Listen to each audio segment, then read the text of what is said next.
Hello, it's Psychocore.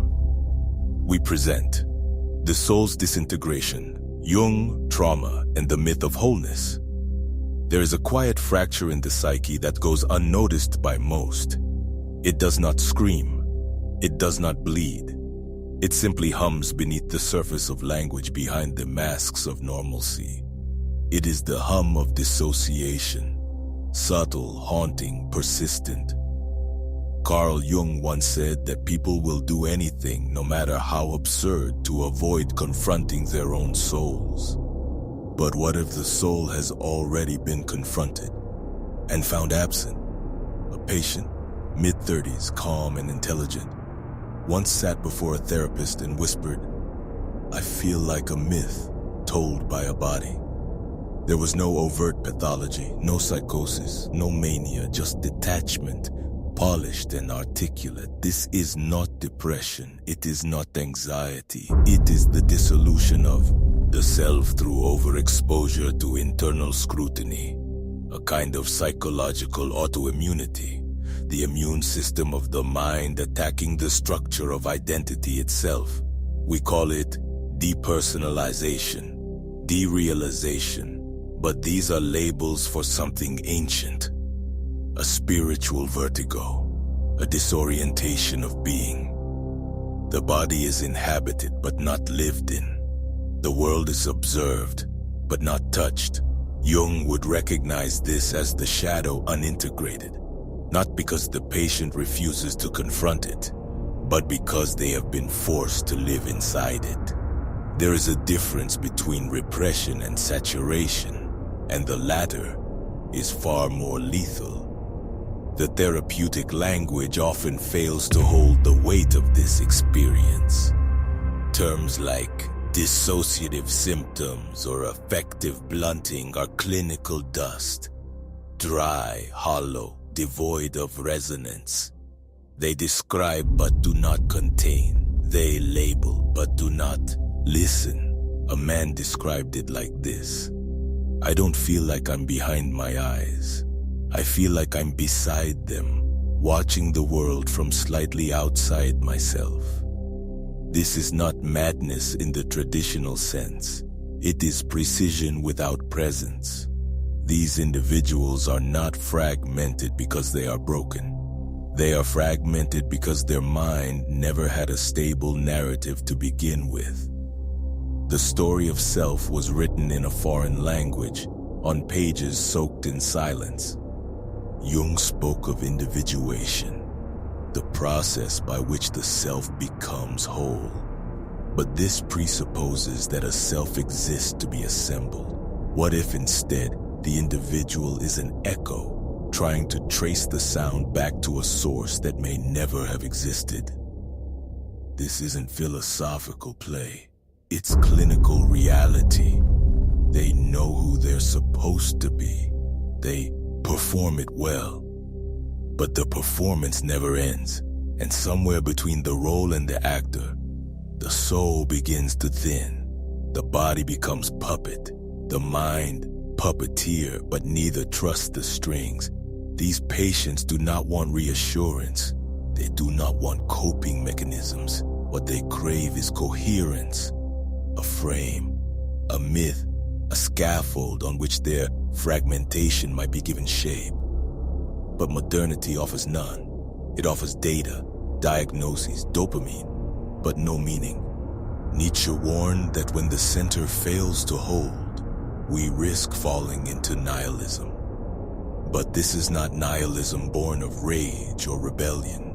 It is the slow erosion of being beneath the weight of awareness. One woman journaled, "I know what love feels like. I've read about it. I've seen it in others. But I do not trust it inside me. I think I'm mimicking what I think I should feel." This is not a lack of emotion. It is exile from emotion. In such a state, philosophy ceases to be abstract. It becomes a survival mechanism. The only way to stay alive is to describe, to name the void before it consumes you. But naming does not always save. Sometimes it isolates further, And so they continue, articulate, intelligent, functioning, while quietly disintegrating. There's a myth in the clinical world that insight is healing, that once the mechanism is understood, the wound begins to close. But for these patients, insight is the scalpel. The more they understand, the deeper the incision. They are not searching for epiphanies. They are searching for something to hold. Jung believed that symbols are the language of the unconscious, bridges between psyche and soul.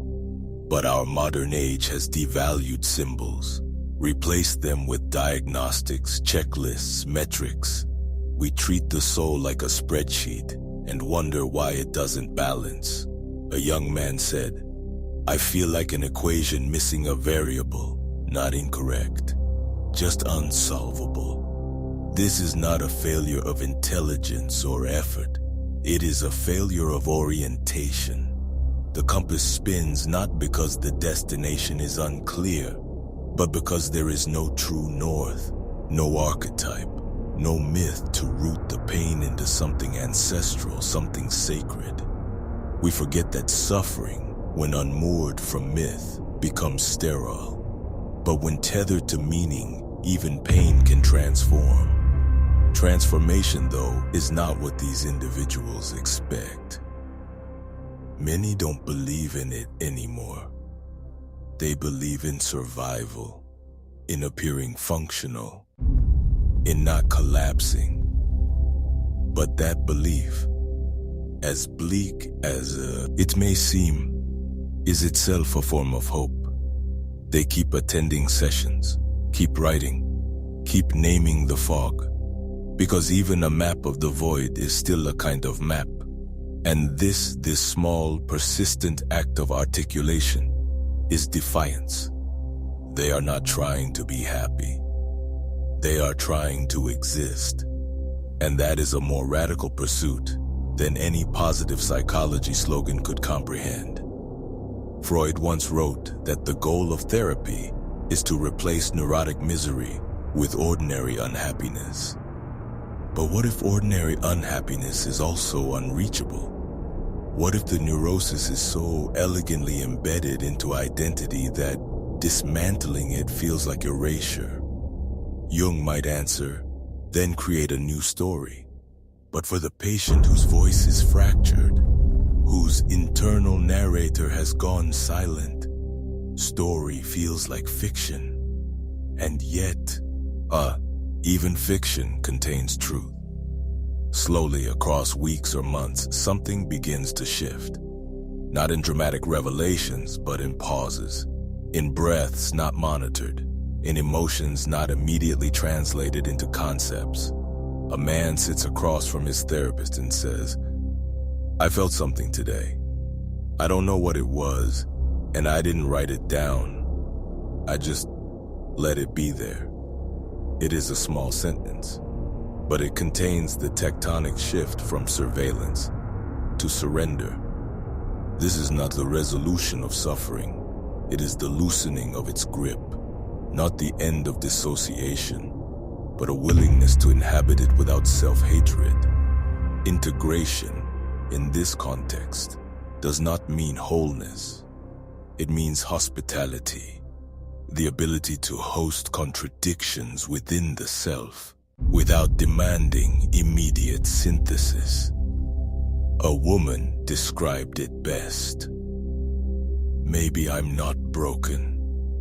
Maybe I'm a mosaic. And that reframe from shattered to assembled is not linguistic trickery. It is salvation, not from suffering, but into meaning. The journey continues as all true ones do, not toward a destination, but toward depth. The patient stops asking, "Why am I like this?" and begins to ask, "How do I live with this?"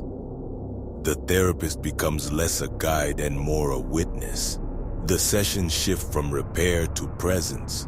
There is no final breakthrough, no clean epiphany, but there is gravity, a return to weight. The body becomes less foreign. the mind less hostile. Emotions rise and fall without being audited, and the soul, once absent, begins to stir, not as a voice, but as a pulse. They stop needing to perform coherence. They begin to embody complexity, and in doing so, they reclaim something sacred. Not a cure, but a stance. Not joy, but dignity. And from that dignity, a new kind of strength emerges. Not the strength to conquer, but the strength to stay. To stay human in a world that often rewards performance over presence. To stay feeling in a culture that worships numbness. To stay fragmented and still breathe. In the final sessions, the patient does not arrive with answers. They arrive with silence, not empty, but full. Not defeated, but complete in their incompleteness. They speak of dreams, of images that make no sense but feel important. They no longer analyze every detail. They sit with them. Let them speak. This is the language of the psyche, rising through the cracks. The final paradox reveals itself. The self they feared lost was never singular. It was plural, fluid, mythic, and in accepting that, the pain loses its edge. Not gone, but no longer weaponized. Nietzsche wrote, "One must still have chaos in oneself to be able to give birth to a dancing star." These patients are no longer afraid of their chaos. They no longer ask it to leave. They ask it to dance. And in that dance, fractured, awkward, honest, the self is reborn, not in glory, but in truth. If you enjoyed this video, please subscribe our channel, like, and share the video.